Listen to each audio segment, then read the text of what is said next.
This is Eric Fruth with Columbus Running Company, and today I'm sitting in for Rob Myers as we're completing some more of our interviews for all of you. Today we're excited to be talking with Joe Eby. He's the head coach at Baldwin Wallace, leads both the cross country and track teams. How are you doing, Joe? Doing good. Super excited to be here. Thanks for having me. So, Joe, can you flesh out that introduction a little bit? Tell us a little bit about yourself. You've coached at literally every level of the NCAA. A little bit about that history and what got you into coaching. Yeah, so started at Pauw University thanks to Mr. Eric Fruth himself. Really helped with that connection there. I was the GA following you. Wonderful experience there, coaching under Corey Stoffregan. After my 2 years there, went to Allegheny College in Meadville, Pennsylvania. I was an assistant coach there, had some pretty good teams at Allegheny as well as DePauw. And then from there was really kind of looking to spread my wings a little bit and get a head coaching job. And my wife and I moved out to McPherson, Kansas, which is literally right in the middle of the country. It's an NAIA school, teeny tiny school, 500 kids in the entire school. Had a really cool experience there. Built the program from 20 total men and women on the team up to the last year I was there. We had 9 kids going to the national meet, and we broke just about every school record. And that was a pretty neat experience. My wife got a job in Wichita, Kansas. It was about a 50-minute drive. While at McPherson, I went through 3 athletic directors and 2 presidents, and each one got a little less supportive of what we were trying to do as a program. And I really wanted to see if I could get into the D1 coaching scene, and thought that was the route that I wanted to go. And so when we moved to Wichita, I got on with Wichita State, and they have a tremendous team track and field program there. They're all about the team. They're all about doing well at conference. They had multiple kids that made the Olympic trials that year.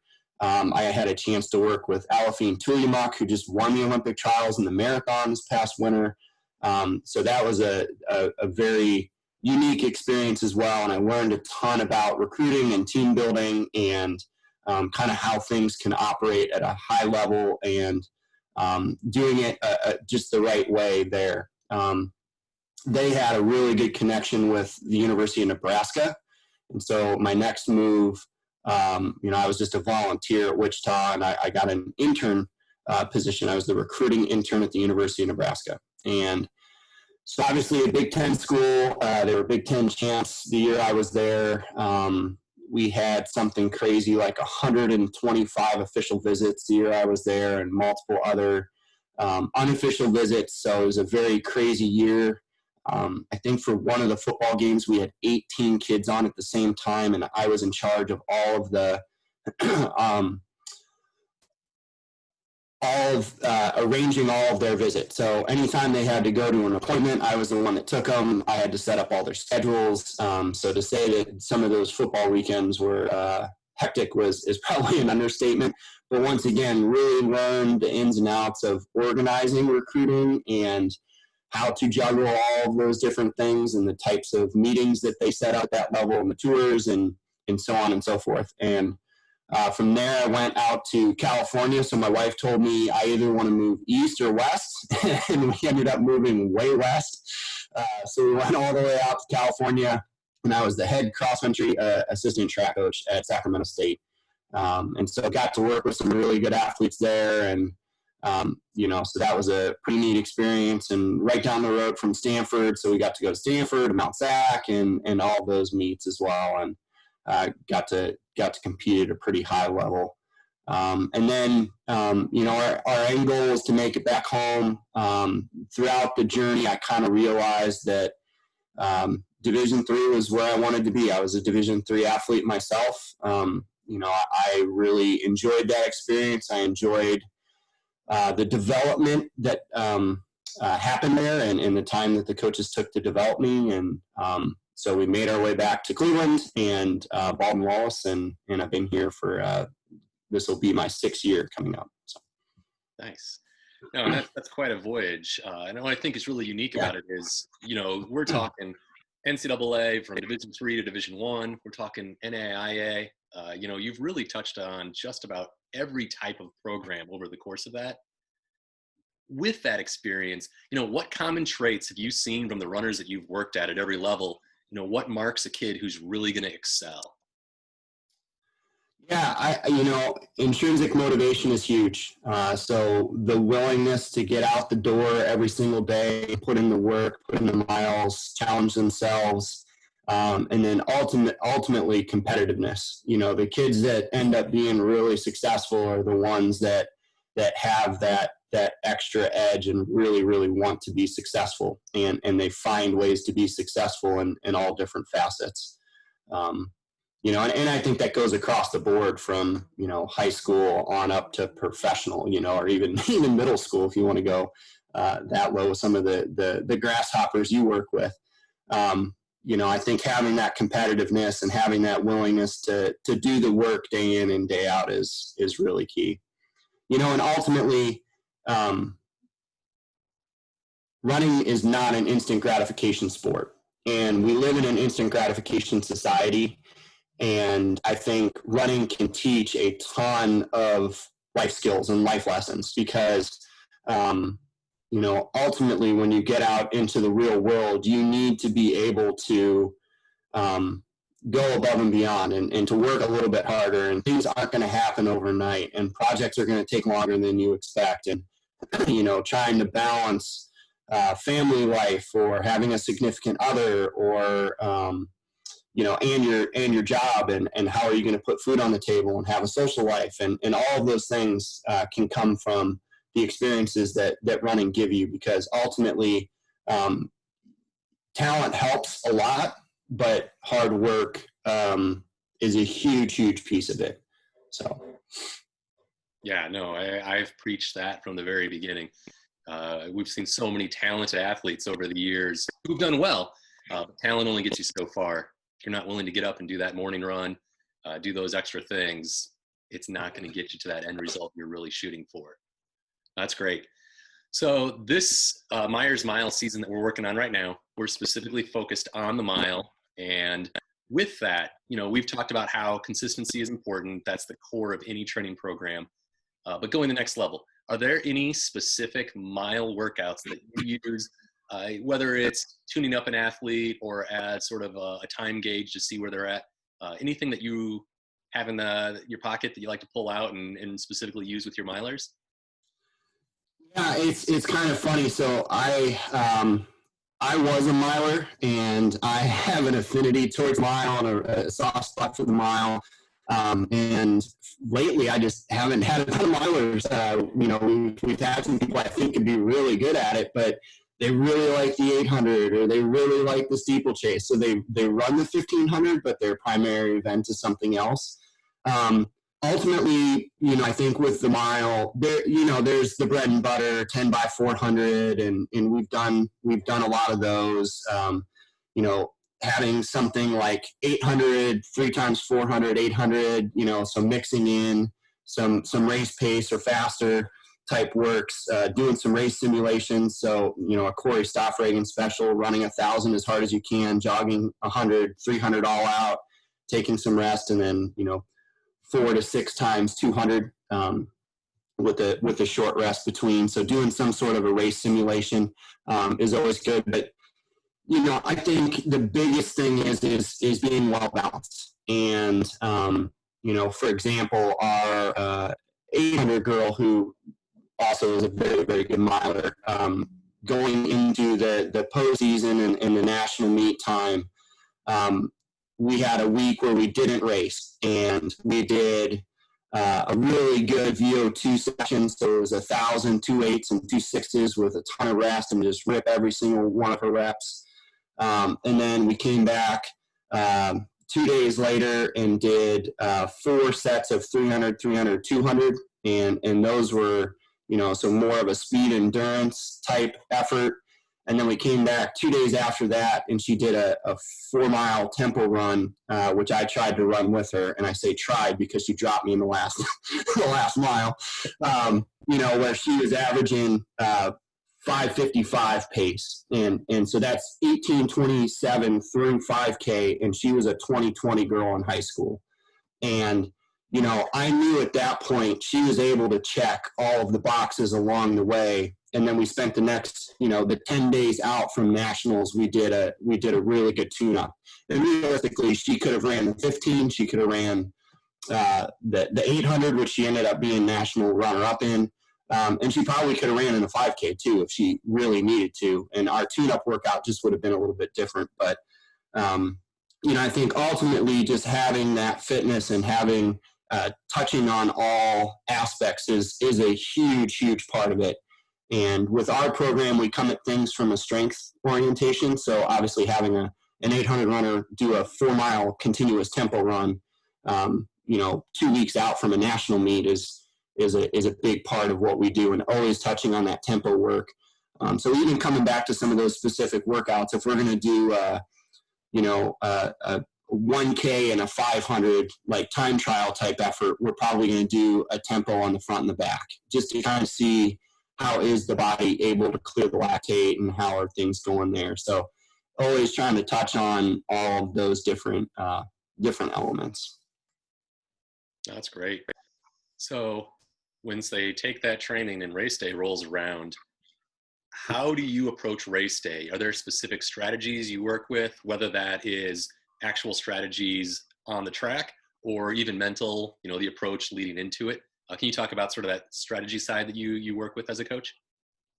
Yeah, so I think all that is that's daily basis stuff too. The fitter you are from your training, the more confident you're going to be going into the race. So the reason I listed off a handful of different workouts is I think it varies by person, it varies by season on which tune-up workouts make them feel confident.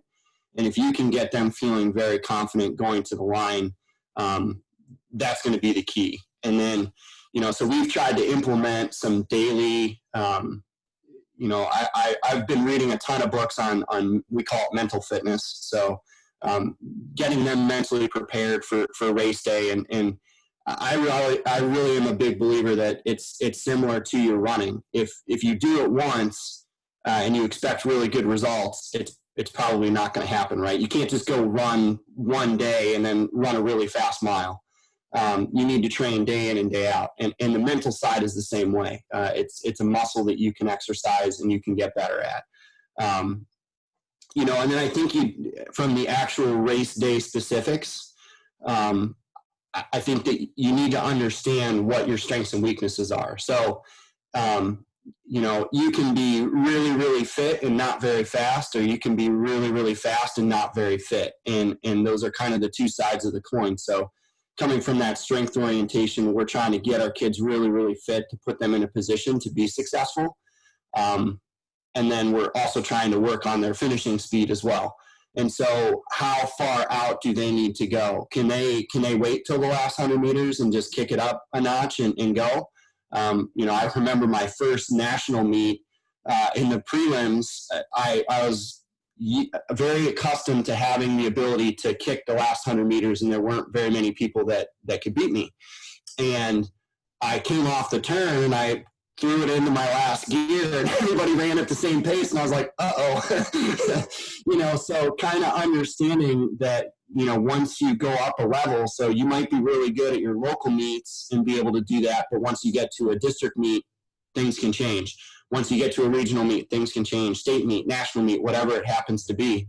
And so maybe you're really, really strong, so maybe you need to go from 300 meters out. Maybe you need to go from 500 meters out. And what do you need to do as an individual to be really successful, and then kind of setting your race plan up around that, and making sure that each kid has their own unique race plan. I read the John McDonald book, and he used to talk about how he would give Dan Lincoln and Alistair Craig two completely different race plans to try to beat each other. And he just felt that, training wise, they were both fit. They were both ready to go. They both had different strengths and weaknesses. And so he had to try to do what he could for each of those athletes and then let them figure it out once they got onto the track. And I think that was, not knowing John McDonald, that was some really good advice that he gave. And I think that we as coaches can kind of implore to our athletes and try to get to know them better and figure it out. The bulk of the people taking part in this Myers Mile program, majority are high school runners. We've got some middle school, we've got some coaches and parents, but the bulk are high school milers, and they're sitting out a track season at the moment. But a lot of them are contacting us with different questions and wondering about things like running at that next level, running in college. As someone who's coached at every single level, what can you tell them about the possibilities, the options? Can you talk maybe a little bit about what those different levels can look like for each kid and what they could expect? So you're speaking in terms of like D1, D2, D3?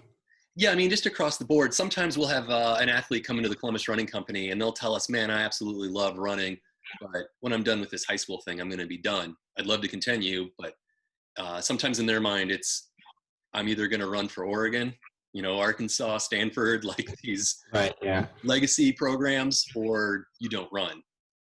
That's a great point. I think there's a level for everybody out there, and whether it's junior college, whether it's NAIA, Division I, Division II, Division III, you can find a home and you can find a level to run at. And I think, for example, the young lady that 2 years ago won the New Balance Indoor 800 also was a freshman at the Division III level last year. And so there are plenty of top-notch high school kids that find their way into the Division III level and compete at that level. Nick Simmons and Will Lear consistently talk about how Division III was really what made their careers and enabled them to get to the next level. And for Simmons, obviously achieving it at a really high level at the world level. But his ability to run rounds and learn how to race and things of that nature were honed at the Division III level. And he went on to have a professional career and a very successful one. And there's, Andrew Rock is another one that talks about that. He's a Olympic gold medalist and a world championship silver medalist. And he talks about there's no way I could have made it at the Division I level, and they would have taken the time to develop me the way that I was at Division III. And, there's kids coming out of high school that aren't ready for any of those divisions, and junior college is a really good route. And there's a ton of junior colleges out there that are very successful programs and place kids into really good programs after 2 years of development, and whether that's from an academic side that they need help with or from the athletic side. And I think doing your research and kind of understanding, all of the different levels that there are, there's a lot of really good academic schools out there, and I think the thing that scares off a lot of people from the Division III level is the price tag. And the sticker price of Division III usually isn't what your cost of attendance is going to end up being. There is a discount rate there. You're not paying the full $40,000 plus $50,000 to go to school there. There is scholarship available. It's just need-based, academic-based. So really doing your research. And then I think another piece to it is if money is an issue, there are millions and millions of dollars of unawarded outside scholarships available to people. Go apply. Whether it's a $500, there's a scholarship for redheads, college scholarship for redheads out there. And we laugh, but it's true. It's true. There is. And, go in and type in your hometown college scholarships, type in your county college scholarships, type in your state college scholarships. They're out there. Go apply. I always talk to kids about if I were to offer you $500 to come and help me do paperwork for about 2 or 3 hours in my office, would you do it? And 100% of them say, yeah, absolutely. $500, that's easy money. Well, why wouldn't you do that for applying for a $500 scholarship or a $200 scholarship or whatever? $500 can be books for a semester. that's one less thing that you have to worry about, and that's one more thing that helps your college be more affordable, whether you choose to go to a state school, a community college, or a private liberal arts school. And so, just kind of taking a step back and opening up, opportunities can really help your experience. Because I know the two of us had a huge passion for running, and I don't know that we would have made it at a Division I level. I don't know that we would have been developed the way that we were at a Division I level. And we both got to compete multiple times at a national level, and I think that really was a pretty neat experience for us. And ultimately, at this point in time, we're getting old, and not very many people know that we were All-Americans and so on and so forth, and had pretty good running careers. And honestly, it doesn't really matter anymore. We've moved on and have different things that we're focused on. And but as we were talking before we got rolling here, some of those memories are my fondest memories of getting to travel to nationals and seeing the DePauw team in the Olive Garden prior to the regional meet, knowing that we had to battle you guys the next day. Those are really neat experiences that we got to have, and that standing on the podium and holding a national, an All-American trophy, nobody cares how many Roman numerals come after the thing 10 years down the road. They just think it's a really neat thing that you were an All-American. And kind of understanding what it takes to compete at that next level. I had Aliphine was a 15:25 5K runner and never won a national championship. She wasn't fast enough to win a national championship. I had a girl at Sac State that ran 16:13. She wasn't good enough to make a national meet. She had to run 15:50 to make the national meet. We had a guy who was a sub 14-minute, 13:58 guy who never made a national meet. And so kind of understanding that what do you want to get out of your collegiate experience, and going to national meets are a lot of fun. And I know kids that have run at NAIA and junior college that are national champs, and that's a really, really meaningful experience to them. So just kind of understanding that there's many different paths that you can take. And that's the great part about our sport, is that it is a lifelong sport, and it is something you can do competitively, and there's different phases of it. But the collegiate phase is a really unique and really special phase if you take advantage of it, and you go to the spot that fits you best, and kind of understanding and being able to take a step back and say, where am I going to be the most competitive, and where am I going to get the best opportunities to compete at a high level? There are plenty of professional runners that come out of each of the different divisions, and the level of competition at the national meet is competitive at all of the divisions. It's just a matter of what you're trying to get out of that experience.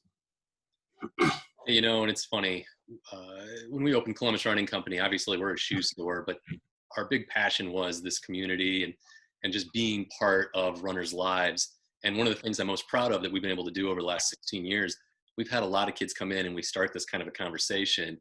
And, at first they're telling us they're not sure what they're going to do, where they're going to go. And to then watch their career and see so many of them find a college that feels like home, that feels like a family. They join that team, and it's really special when they come back and we see them at Christmas time or at summertime. Maybe they come to some of our CRC elite training runs and run with our sponsored athletes. Instantly, the level of confidence, their approach to running, everything has changed. And we've seen it at every one of those levels that you just discussed. We've seen it at the club level, where they go to a big school and join that club. Really cool. We saw one kid show up at a club who had no shot making the team, but over the course of 4 years, made it onto a Division I varsity team, running 14:30s, a kid who was running in the 17:30s probably in high school. So it's finding that home, finding where you're comfortable, and just staying goal oriented, doing everything you've talked about. So kind of wrapping things up, what advice can you give for all of the athletes and the coaches who are watching this, as far as what they can do to take that next step as they're dreaming of bigger races, faster PRs, especially at a moment right now when things can feel pretty tough as we're going through this current situation? What's the advice you're giving your own athletes, and what can you pass on to everyone else? Yeah, this is a really hard time, and those that can stay the course and put the work in now, as soon as we get off of this call, my wife and I are going to go for our long run. So I'm trying to get her back and going, and we've been getting out the door every day. But ultimately, that's it. Get out the door every day. Get something in every single day. Make yourself better every single day. I've been doing a ton of reading over this time, and one of the things that I read and heard was you either have lifetime or death time, and what are you choosing to do with that? Every day you wake up and you have the opportunity to either get better or stay the same. And, this is a great opportunity for a lot of people that might not be as talented to make really big steps forward and build just an absolute monster base going into your next year of cross country and indoor and outdoor and whatever it looks like moving forward. But ultimately, once again, that instant gratification, that this is not an instant gratification deal. And the ones that are able to get out the door and train and listen to your coach and get your miles in and try to get to a different level are the ones that are going to be really successful when we all come back together and the gun goes off and there's races happening, because it will at some point in time. There is it might be a very dim one, but it's getting brighter, the light at the end of the tunnel, that is. And those that take advantage of the opportunity that you have now are going to be successful, and those that don't are going to either stay the same or take a step back, and there's going to be people that move forward. And so you decide, what do you want to do? Do you want to get better, or do you want to stay the same, or potentially even slow down? And we have that opportunity. You have the time. You have the time every day to get it in, and it's good for mental health. It's good for physical health.